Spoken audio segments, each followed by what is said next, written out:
Hi, I'm Patrick Dunnican. At Gibbons, we believe that citizens need to be informed about the complex issues that affect their lives. That's why we're proud to support the programming produced by the Caucus Educational Corporation and their partners in public television. Funding for this edition of One-on-One with Steve Adubato has been provided by the Healthcare Foundation of New Jersey, founded by the Jewish community. Valley Bank. New Jersey Sharing Network, dedicated to saving lives through organ and tissue donation. The law firm of Gibbons, P.C. NJM Insurance Group. NJ Best, New Jersey's 529 College Savings Plan. Turn a dream into a degree. And by University Hospital, Newark, New Jersey. Promotional support provided by Jaffe Communications, where business, media, and government converge in New Jersey. And by Commerce and Industry Association of New Jersey. This is One-on-One. I'm an equal American just like you are. The jobs of tomorrow are not the jobs of yesterday. Look at this. You got this? Here it is, man. Look at that. Life without dance is boring. I don't care how good you are or how good you think you are, there is always something to learn. Do you enjoy talking politics? No. People call me because they feel nobody's paying attention. Our culture, I don't think, has ever been tested the way it's being tested right now. Such a good question. High five. Welcome to One-on-One. I'm Steve Adubato. This is a great show to host because you meet the most interesting people who do the most interesting things. And Dr. Ken Womack is no exception. He is a historian of a little band called the Beatles. From Liverpool, right? That's right, John, Paul, George, Ringo. And he's an author, and he's the Dean, School of Humanities and Social Sciences at Monmouth University. Good to see you. Good to see you too, Steve. Like so many others, grew up, little kid, Newark, New Jersey, Beatles, come to Shea Stadium what year? 1965 and 1966. See, twice. They did it twice, August 15th. Okay, each year. Biggest difference between those two visits in terms of reaction and response? By the way, coming to LaGuardia or JFK? They came to JFK in 1964, but by 66, they were on the wrong end of things. You know, they were seeing attendance dwindle by 1966, believe it or not. What? That's right. By the way, Beatles in existence 62 to 69. Correct. 66, things are going south? It was a rough year. You know, it was, John Lennon called it the Jesus Christ Tour. It's when he famously made his remark. And the United States responded in a rather Tell folks dark what he way. said. He said the Beatles are bigger than Jesus. He sure did. And what he was really referring to, and I'm not just his apologist here, but what he was really referring to was the fact that they had become so big that they were beginning to dwarf other parts of culture. Did a significant part of our culture resent the Beatles' success, and also because they were not homegrown here in the United States? I don't know that that's true. I think we had become Anglophiles of a certain kind, and maybe even, to use the term that the Liverpudlian Jews, Scouser-philes. We love their accents. I don't know that there was any kind of blowback. If there was, it was that moment, and it was fairly brief, as history shows us. So it's interesting, during this period of time, culture is often defined by the times and vice versa. That's right. So you had social upheaval. You had a whole range of the civil rights movement was in full swing. You had assassinations of not only of John Kennedy, but Robert Kennedy and Martin Luther King. Impact the Beatles' influence? It does and it doesn't. So John Lennon used to like to say that the Beatles were in the crow's nest on the ship. They led the generation in many, many ways, but they were in the crow's nest, so they were often seeing over the horizon. They were slightly ahead of their time, if you will. But there's no doubt that despair with the assassinations, with the Vietnam War. Right, which they did not comment on?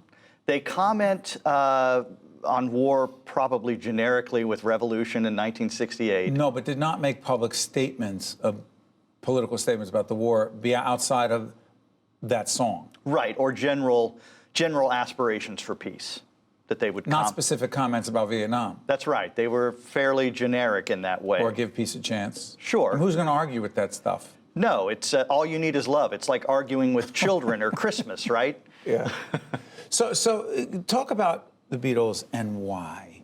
For those 7 years, we still, after all these years, by the way, 15th anniversary of Abbey Road? That's right, this fall. Talk about why they had such an impact on us. The why, to me, and it's why I keep coming back as a scholar and thinker about them, the why is that they have this as you just said, this very brief period, 7 years and a handful of months. And they start at the bottom with Love Me Do, and they go out with the flash with a song called The End on Abbey Road. It is just a monumental career of style, musical ambition, and originality. And when kids today hear the Beatles, they have that same tingle factor you did way back when. When I heard I Want to Hold Your Yeah, Hand. they feel that they're hearing something special, something different. So, 7 years. They own their own stuff? They own what the Beatles, the smart move they made during their late years together was to own the master recordings. So what the heck did I hear that Michael Jackson bought from Paul McCartney? What? Explain that to me. So there was a long-running dispute with the Northern Songs, which is the Beatles publishing. The first part of it occurs in 1968-69 when the Beatles were cash poor because of Apple, and they were unable. Apple Records, Apple Corps, right. And they were unable to buy back control of their own properties because they were cash poor. Other forces intervene, and we get ATV Music, which exists until the early 1980s when they were for sale again. There was what do you call it? A disclosed auction. Paul bid, Michael Jackson bid. Paul was overbid by Michael. McCartney's known for being sometimes a little careful. Yes, that's the one. That's the word. That's the one, yeah. So Michael Jackson got the music because he outbid Paul McCartney? Essentially, yes, in I believe 1983. And at that point, he becomes the agent, or his company becomes the agent for their compositions. So this is, it's a big story, but let's not forget the Beatles were still getting most of the revenue from their music. That now has reverted back to Lennon and McCartney. So how about this? You could talk forever about the Beatles' impact on style, culture, dress, hair, music, obviously, and being successful in the business, branding oneself. Your explanation as to if there is one reason why they broke up only after 7 years, what is it? If not, why else other than one reason? One reason's hard to come up with. Can we just blame it on Yoko? We can't. Why can't? We cannot. I've been doing that for years. Can I just get? I apologize. I must take that from you. That's the problem with having historians here. Yeah. So John Lennon did have a well-known heroin addiction in the summer of 1969. There's no doubt that played into the disbandment. They were used to all sorts of experimentation, other kinds of drug use. As Paul McCartney would say, though, they weren't that far out. Yes. And they had trouble dealing with that. LSD was one thing. This Heroin was another. Is still true today, right? I mean, That's we right. live in the midst of this opiate epidemic. And I frankly think they didn't know what to do with that. In the midst of also growing up, and I talk to my students about this often, when you get to be 30, do you still want to be hanging out with the guys you knew when you were 15? So a lot of this is generative life issues, but then also this raging addiction. There simply was no further way to move forward. So I told you before we got on the air that I listened to an interview that Howard Stern did with Paul McCartney and another one with Ringo. By the way, Ringo joined the band when? Ringo joins the band in August 1962. Pete Best was before that? That's right. And I was listening to both of these guys, and they seemed to really love each other. Ringo and Paul. At least what they said publicly. I have no doubt that it's true. How much of the crap, how much bad blood was there between John and Paul in terms of who would get the most credit and who was out front? Toward the end of his life, and I'm sure Paul McCartney is very thankful for this, John Lennon made a number of statements about Paul's influence, that Paul's song Coming Up had helped John find his way back into the studio. There's a wonderful interview, you can actually see it on YouTube, where John is talking about Paul, and somebody brings him up and he says, "That's my dear one." And it just tugs at you. The last day of his life, the last 5 or 6 hours of his life, he's riding to the record plant with Yoko and with Dave Sholin, who had just interviewed him. And Dave drops the question. He says, "Hey, what's happening with Paul?" And John cuts him and he says, "I love Paul. Paul loves me. I would do anything for him, and I know he would do anything for me." And I imagine that brings great comfort to Paul McCartney. So I take him at his word. I think that their bond was bigger than anything, but they couldn't live in that space they were in 1969 any longer. Two geniuses. Yeah, and actually I would add one thing. Sure.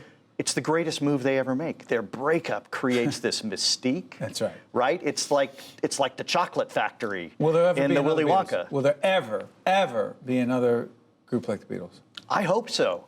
I would love to listen to them. I would bring it on, please. The problem is the conditions of their birth. 1963, 64 in England, the United States, there were how many channels? There wasn't 24-hour sports. There was no internet. They weren't competing with anybody else or any other kind of medium, and they owned it. The Beatles, fascinating after all these years, and we thank you for sharing this. Dr. Kenneth Womack, historian, also dean over at Monmouth University, the School of Humanities and Social Sciences. Thank you so much, Doctor. Thank you, Steve. Well done. Find out about the Beatles and anything else here on One-on-One. Stay tuned. We'll be right back.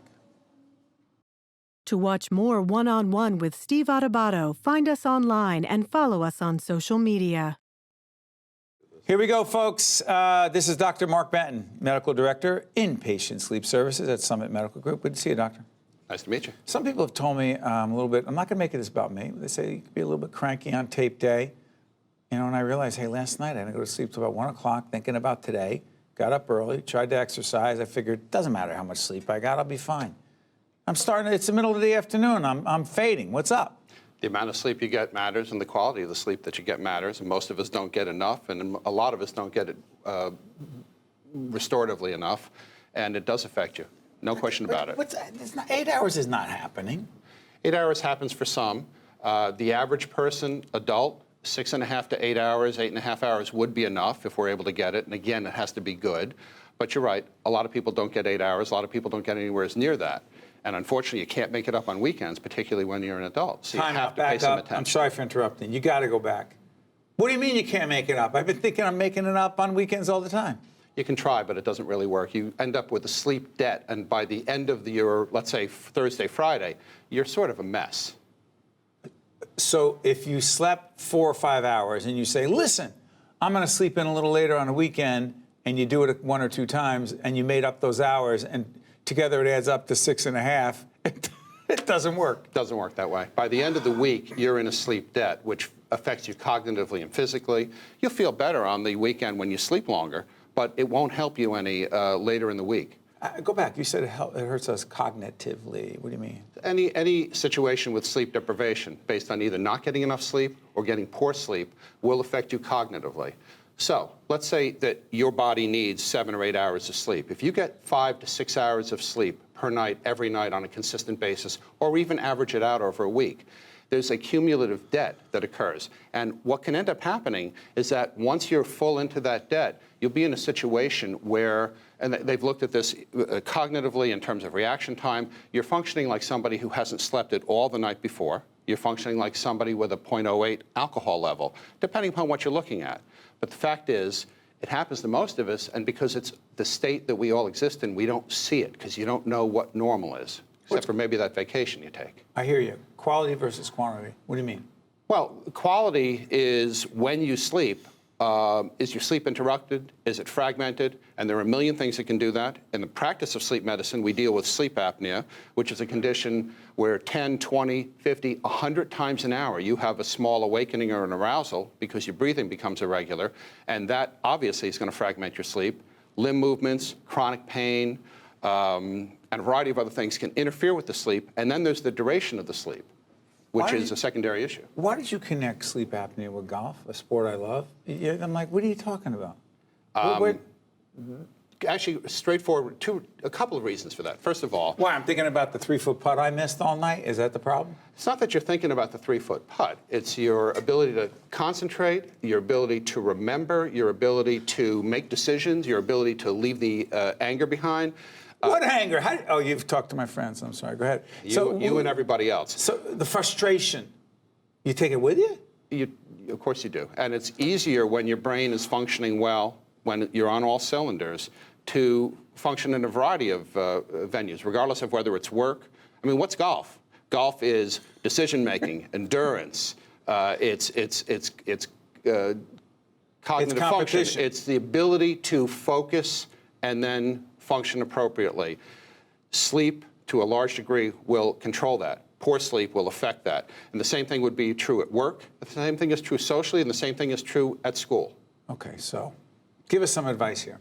There are times that I look at the iPhone or the iPad a little bit after midnight, and I'm in trouble after that. Because? Because the blue light, number one, stimulates you neurochemically to be alert. That's number one. Number two, getting engaged with something cognitively is going to make it much harder for you to wind down and go through what should be a bedtime routine.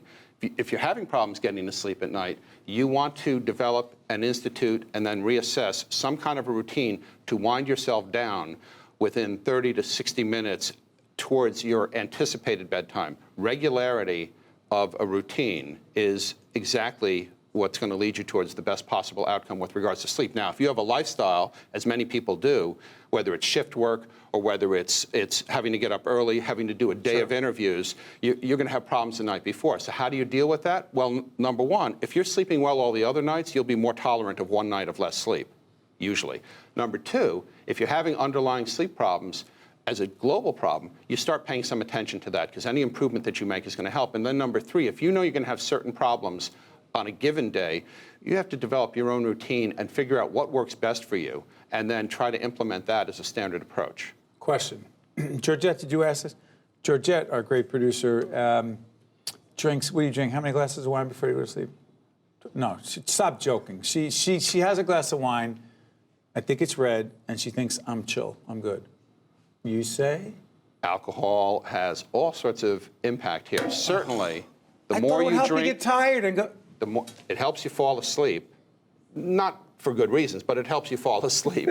But what ends up happening is that, number one, on a single time or infrequent basis, it interferes with sleep continuity and the remainder of your sleep is bad. If you drink chronically, large amounts or excessive amounts, then it completely destroys the architecture or the configuration of your sleep and the restorative nature. If you happen to have sleep apnea, as 25 or 30% of adult males do, it makes your apnea considerably worse, making your sleep worse. Before I let you out of here, Dr. Benton, by the way, this is, if you're listening on the audio side, Dr. Marc Benton, Medical Director in Inpatient Sleep Services at Summit Medical Group. I could ask you something. My wife is able to fall asleep largely when I start telling her a story and I'm in the middle of it and I realize she's sleeping. Should I keep doing that? Maybe we could package that and you could sell that to people as a sleep aid. If someone says they fall asleep watching one-on-one, I'd be very upset by that. Doctor, this is really, in all seriousness, this is very helpful. I'm going to thank you. My pleasure. Well done. This is One-on-One. I'm Steve Adubato. Stay awake. We'll be right back after this. To watch more One-on-One with Steve Adubato, find us online and follow us on social media. Steve Adubato on location at the Healthcare Foundation in New Jersey. We're pleased to be joined by Dr. Ivan Lamourt, who is Assistant Headmaster, St. Benedict's Preparatory School in beautiful Brick City, Newark, New Jersey. Good to see you, Ivan. It's good to see you too, Steve. We've known each other a long time. I am honored, we are honored that you're part of our larger discussion, a forum that we're having on breaking the cycle of teen abuse and bullying. Also should disclose my son Stephen is a teacher at St. Benedict's. I've actually had a conversation with him about this the other day. When we talk about the lessons that we can teach, particularly young men, all boys school, right? Yes.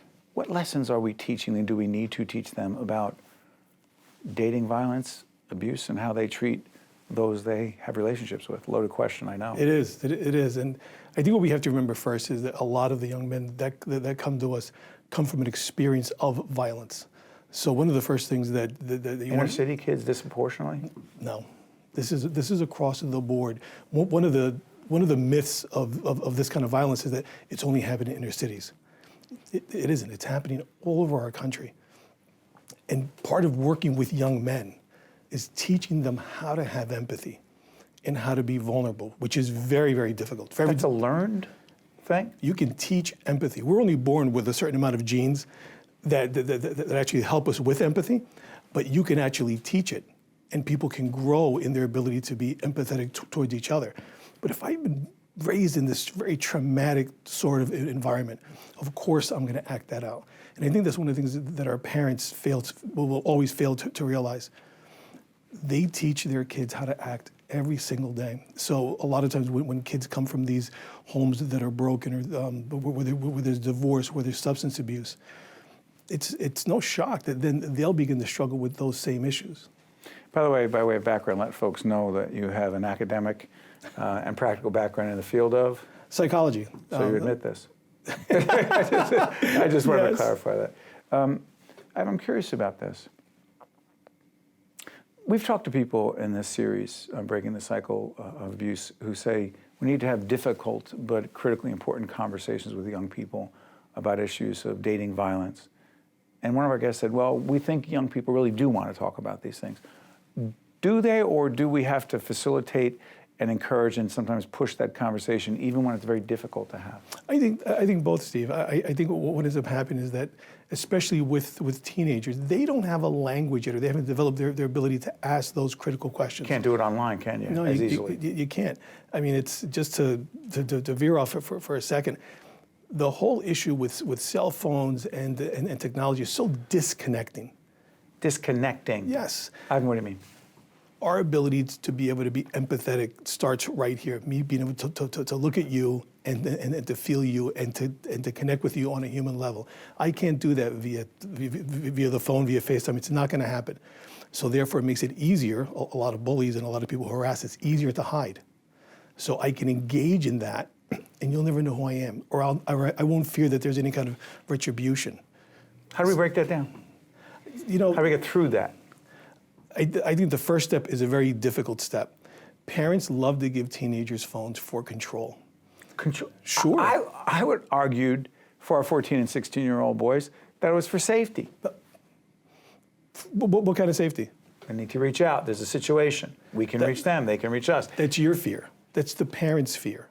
What we know is this. One of the interesting things about happiness and being safe is that if early on you have mastery, now you're able to kind of accomplish this task. So helping kids master difficult situations prior to getting into them, learning how to talk to people, learning how to connect with people, learning how to work their way out of a difficult situation without using their hands or without using violence. And that's not taught. So cell phones are just a horribly, again, disconnecting tool.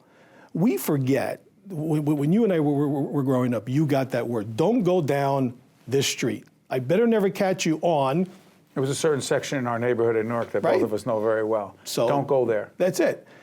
What's their street now? It's a cell phone. That's the street? That's the street for these kids. If you look at all the if you look at all the statistics across the country, violence is dropping. Media makes it look a lot bigger, but violence is dropping. How many parents don't have their kids' cell phone information? I've spoken to hundreds of parents. Do you know what's on your kid's cell phone? Well, no. I don't. And I think that's a huge problem. Again, when we talk about vulnerability, right. with vulnerability, I need to be able to share with you, and you need to know who I am. So a lot of times, especially in my graduate class, I'll ask, who here feels that they're vulnerable? And, of course, I get hands. And so let's do an experiment. I'm going to give you my cell phone, and I'm going to open it up. You get to look through all the pictures. Give me yours. And they stop. Why? Because they end up putting things on their phones or on these computers, I still call them a phone, on these very powerful machines, thinking that it's private. And it's not.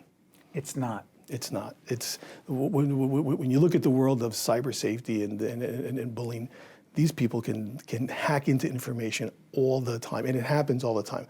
Unfortunately, even at St. Benedict's, there are times that we have to chase down kids that have sent pictures and that have received inappropriate pictures from classmates, and it's powerful. In the time we have left, it's interesting. By the way, I made a reference before. I want to clarify. I said you were talking about a dangerous street. I made reference to the neighborhood in Newark. Could be any community. I don't want to disparage my brothers and sisters from my home city, Brick City, Newark. But I want to offer this. When I was talking to my son, Stephen, who, as I said, teaches at St. Benedict's Prep, I asked him about this subject. And he said, Dad, his view is that he thinks it's somewhat different in a school where students are expected to be leaders, that the students at St. Benedict's Prep, they aren't just expected, they are leaders, and they are supposed to manage these situations.